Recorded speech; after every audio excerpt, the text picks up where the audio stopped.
C'est bien de se replonger dans l'histoire de notre civilisation, dans la Rome antique, mais aussi dans la Grèce antique. À chaque escale, on apprend, on découvre, et puis en plus, vous avez l'art toujours de réunir des personnalités qui m'intéressent d'entendre, donc j'imagine que les croisiéristes sont aussi intéressés que moi d'écouter les conférences de Luc Ferry, de Joël Chevet, de Gérard Coulon ou de Dominique Roget.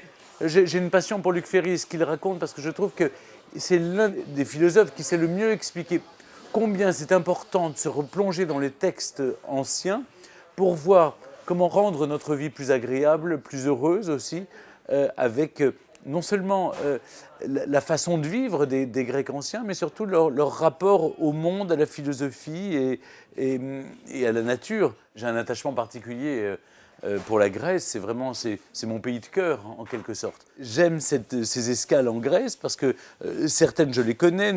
Je connais évidemment Athènes et le Pirée, c'est un des ports magiques qui fait rêver. Kalamata, il n'y a pas que les olives à découvrir. Volos et Nauplie sont vraiment des lieux absolument magiques qui pour moi sont porteurs de culture, de connaissances, d'histoire. J'accepte de faire des croisières parce que on est tous embarqués dans le même navire. En général, ce sont de très belles embarcations. Et là, le Neo Romantica fait vraiment rêver. Puis en plus, c'est un bateau à taille humaine. On se retrouve vraiment avec des gens qui s'intéressent à la même chose. C'est-à-dire que vous avez un public choisi, un public qui sait pourquoi il est là, qui s'intéresse à l'histoire des civilisations, qui a donc fait la démarche de venir vous voir. C'est formidable d'échanger, de partager la même passion. Et puis moi, j'ai besoin de rencontrer le public. J'aime bien aussi, pendant les déjeuners, pendant les dîners, on a l'occasion d'être à côté des uns et des autres.